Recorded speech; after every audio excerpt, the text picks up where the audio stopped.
Hello students, आज की class में हम पावर साइकिल पे बेस्ड कुछ न्यूमेरिकल सॉल्व करेंगे जो कि आपके प्रीवियस ईयर गेट में पूछे गए हैं। क्वेश्चन पढ़ते हैं।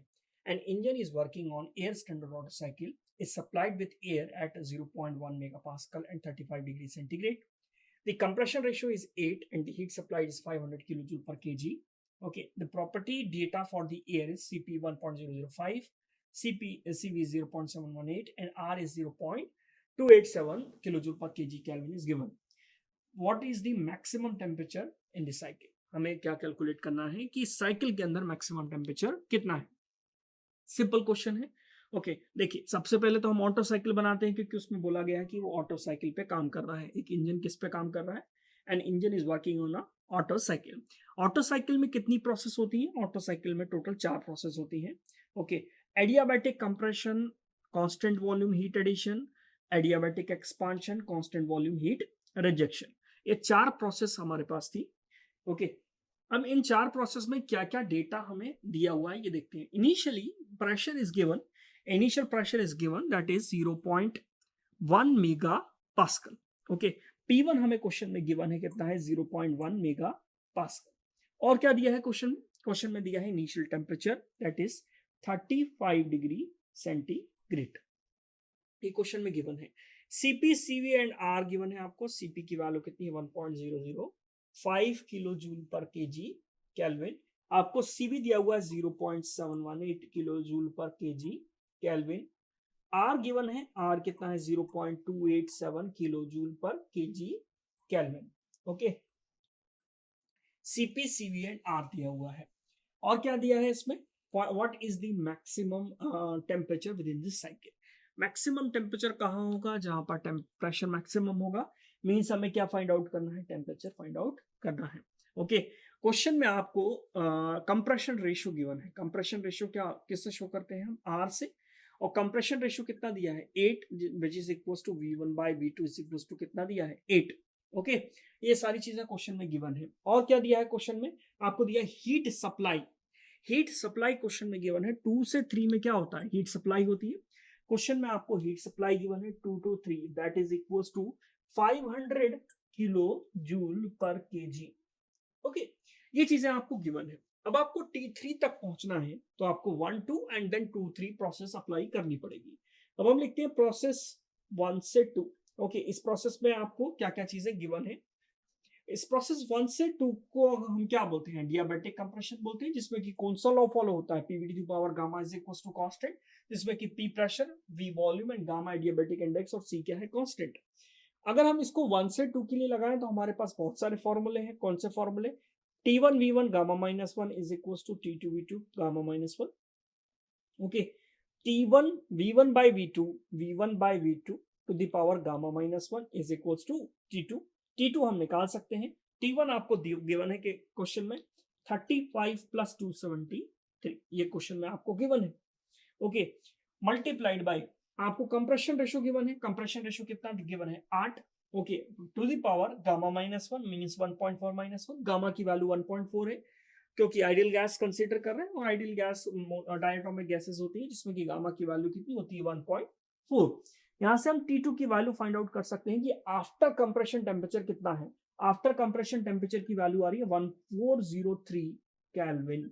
ओके, लगभग पॉइंट में आएगा 1403 केल्विन। ये है टेम्परेचर। सॉरी, इसको सॉल्व करने के बाद जो आपके पास टेम्परेचर आएगा वो आएगा 707। ओके, ये आएगा आपके पास 707 समथिंग, 707 ये आपका टेम्परेचर आएगा। इसको सॉल्व कर लीजिएगा। 707 केल्विन आपका टेम्परेचर होगा आफ्टर कंप्रेशन। अब हम कैलकुलेट करते हैं T3। T3 हम कैसे निकालें? या तो हम कांस्टेंट वॉल्यूम प्रोसेस लगा दें। कांस्टेंट वॉल्यूम प्रोसेस में pressure by temperature is equal to constant होता है, लेकिन हमें प्रेशर नहीं पता। दूसरा ऑप्शन हमारे पास क्या है कि प्रोसेस 2 to 3 के लिए आपको हीट सप्लाई गिवन है। कितनी गिवन है? 500 किलो जूल पर केजी। और अगर हमें heat supply with the help of formula calculate करना है तो आपको पता है कैसे निकाला जाता है। हीट सप्लाई की अगर हम बात करें तो हीट सप्लाई कैसे निकलता है? कांस्टेंट वॉल्यूम प्रोसेस में हीट सप्लाई किसके बराबर होता है? चेंज इन इंटरनल एनर्जी के बराबर होता है। फर्स्ट लॉ ऑफ थर्मोडायनेमिक्स अगर आपको याद हो तो फर्स्ट लॉ ऑफ थर्मोडायनेमिक्स ये होता है dq is equal to du plus dw। Constant volume process में वर्क डन क्या होता है, जीरो, तो हीट सप्लाई किसके बराबर होगा, चेंज इन इंटरनल एनर्जी के बराबर होगा। और जिसमें वैल्यू क्या क्या लिखते हैं हम, MCV delta T, internal energy change, T3 minus T2। Okay, heat supply की वैल्यू क्वेश्चन में गिवन है कितनी है, 500, सीवी की वैल्यू कितनी गिवन है, 0.718। आपको T3 निकालना है, T2 की वैल्यू कितनी है, 707। ओके, इसको सॉल्व करने के बाद आपके पास किसकी वैल्यू आ जाएगी, T3 की वैल्यू आ जाएगी। T3 कितना है, 1403 केल्विन, ये आ जाएगा आपके पास T3। आपसे क्वेश्चन में मैक्सिमम टेम्परेचर पूछा गया था, क्या पूछा गया था, maximum temperature in the cycle. Okay, cycle में मैक्सिमम टेम्परेचर पूछा गया था, तो T3 हमने निकाल लिया, कितना है, 1403 केल्विन। सिंपली आप देख रहे हैं कि ये सिंपली फॉर्मूले पे बेस्ड क्वेश्चन था, फॉर्मूले लगा के हमने आंसर निकाल लिए। ये एनएटी टाइप का क्वेश्चन था जिसमें कि आपको वैल्यू फीड करनी थी। ओके, तो ये क्वेश्चन खत्म होता है। नेक्स्ट क्वेश्चन हम सॉल्व करते हैं, ये भी आपका पावर साइकिल पे बेस्ड है। नेक्स्ट क्वेश्चन देखते हैं, नेक्स्ट क्वेश्चन पढ़ते हैं हम। देखिए क्वेश्चन क्या बोल रहा है, steam flows through the nozzle. Nozzle का एक क्वेश्चन है जो कि पावर प्लांट्स में आपको पढ़ाया जाता है। नोजल का क्वेश्चन दिया हुआ है, steam flows through the nozzle at a mass flow rate of 0.1 kg पर सेकेंड। नोजल है 0.1 kg पर सेकेंड मास फ्लो रेट है। Okay, with a heat loss of, heat loss आपको दिया हुआ है कितना, 5 kilo watt. The enthalpy at the inlet and the outlet आपको given है, enthalpy at the inlet is 2500 kilojoule per kg and enthalpy at the outlet is 2350 kilojoule per kg. Assuming that the negligible velocity at the inlet, nozzle के inlet पर velocity क्या है, negligible, जिसको हम zero मान सकते हैं। The velocity of the steam at the outlet of the nozzle, nozzle के आउटलेट पर वेलोसिटी कितनी है आपको कैलकुलेट करना है।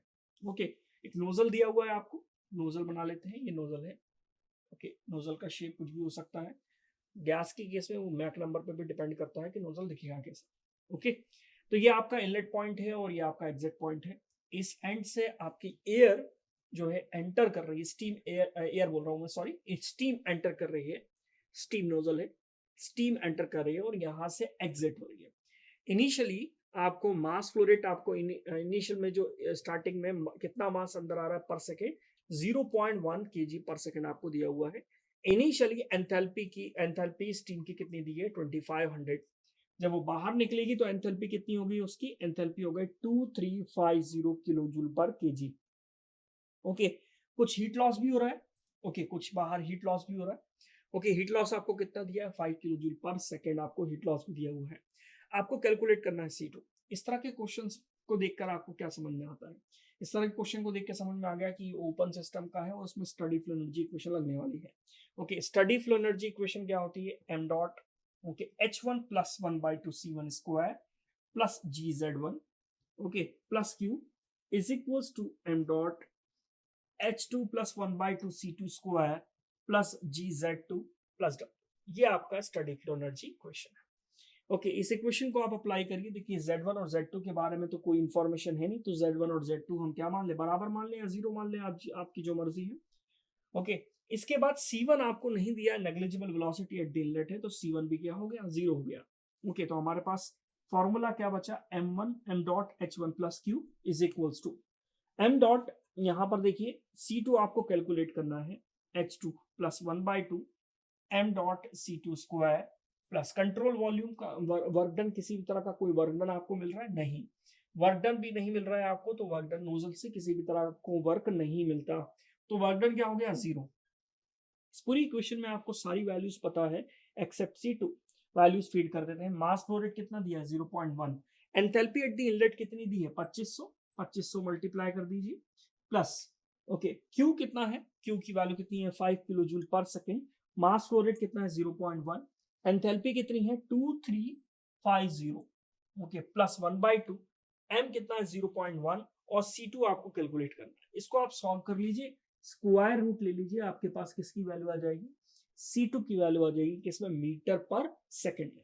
तो इसकी वैल्यू आ रही है आपके पास 447 मीटर पर सेकेंड। बेसिकली ये पावर प्लांट का क्वेश्चन किसी साइकिल से रिलेटेड ये क्वेश्चन नहीं था। पावर प्लांट से में हम क्या करते हैं, नोजल पढ़ते हैं, स्टीम नोजल पढ़ते हैं, स्टीम नोजल का क्वेश्चन है। स्टीम नोजल जब हम पढ़ते हैं तो या तो फिर आप उसको ओपन सिस्टम में पढ़ लीजिए थर्मोडायनेमिक्स के फर्स्ट चैप्टर में, या तो फिर हम इसको रिलेट कर सकते हैं किसी पावर प्लांट से। ओके, पावर प्लांट के सब्जेक्ट में भी आपको नोजल पढ़ाया जाता है। ओके, नोजल में आपको मैक नंबर के साथ डिफरेंट डिफरेंट टाइप्स के नोजल पढ़ाए जाते हैं कि सुपरसोनिक, हाइपरसोनिक और सबसोनिक नोजल्स क्या क्या होते हैं और उसमें मैक नंबर का क्या रोल होता है। ओके, वहां पर हम पावर प्लांट में डिटेल में स्टीम नोजल को पढ़ते हैं। ओके, यहाँ पर इस तरह का जो क्वेश्चन है इसको हम किस कैटेगरी में रख सकते हैं, अगर इस क्वेश्चन की बात करें हम, तो ये आपका ओपन सिस्टम की कैटेगरी में आ सकता है। तो आज की क्लास के लिए इतना ही, नेक्स्ट क्लास में मिलते हैं और नेक्स्ट क्वेश्चन हम डिस्कस करेंगे। Thank you.